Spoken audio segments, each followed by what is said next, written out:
கார்த்தி சிதம்பரம் கட்சியினுடைய வளர்ச்சிக்காக தான் சில கருத்துக்களை நான் சொன்னேன் அப்படின்னு அவர் சொல்லியிருக்காரு.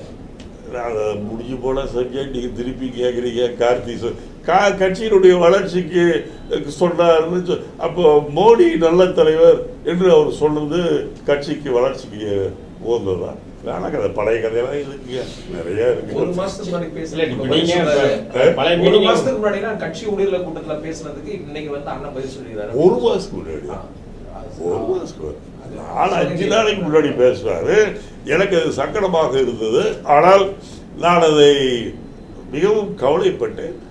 அந்த நேரத்தில் ஒரு 4 நாள் கழித்து பத்திரிகையாளர்கள் என்னை கேட்டபோது என் கருத்தை நான் சொன்னேனே ஒழிய அதை நான் உண்மை சொல்லி இருக்கலாம், ஆனால் திருந்துவார்கள் என்று நினைத்தேன். ஆனால் தொடர்ந்து 2-3 கூட்டங்களில் இது போன்ற செய்திகள் காங்கிரஸ் கூட்டங்களிலே வந்த காரணத்தால் தான் பத்திரிகை நிருபர் கேட்டதற்கு நான் பதிலை சொன்னேன். தமிழ்நாடு ஏற்கனவே நீங்க ஒரு மாதிரி நல்லசாமியோட இதே வீட்டுல பிரஸ் மீட் கொடுத்திருந்தீங்க, கல்லுக்கான தடையை நீக்கலாம்னு சொல்லி. இல்லை, என்னை பொறுத்தவரை என்னுடைய தனிப்பட்ட அபிப்பிராயம் கள்ளுக்கடைகளை திறக்க வேண்டும். என்னுடைய தனிப்பட்ட அபிப்பிராயம் கள்ளுக்கடைகளை திறப்பதன் மூலம் ஏழை எளியவர்கள்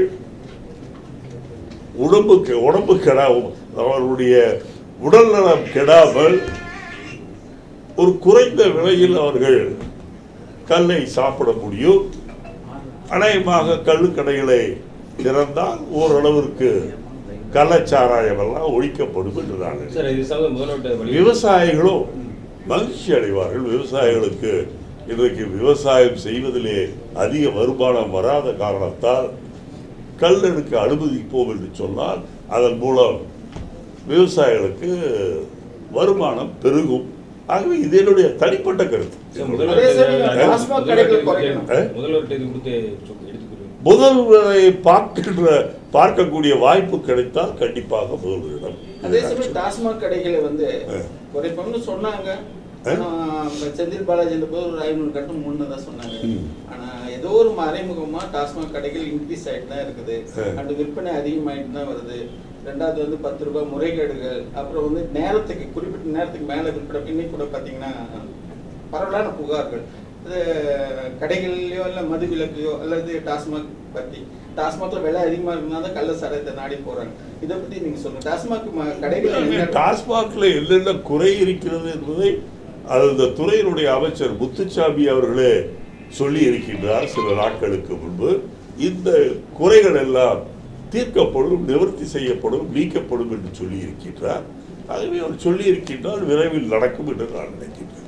தமிழ்நாடு ஆளுநர் RN ரவியுடைய பதவிக்காலம் முடிஞ்சிருச்சு, எக்ஸ்டென்ஷன் கொடுக்குறாங்க அப்படின்ற மாதிரி சொல்லிட்டு இருக்காங்க. நீங்கள் பேசாமல் அவரை இமயமலைக்கு அனுப்பிவிடலாம். இமயமலைக்கு அனுப்பினால் அங்கே போய் அவர் தியானம் செய்து கொண்டிருந்தார் நல்லபடியாக இருக்கலாம். அனாவசியமாக அவரை கவர்னராக போட்டு இருக்கின்றவர்களுக்கெல்லாம் ஏன் தொல்லையாக அவர் இருப்பதற்கு அவருக்கு வாய்ப்பு தருகின்றேன்.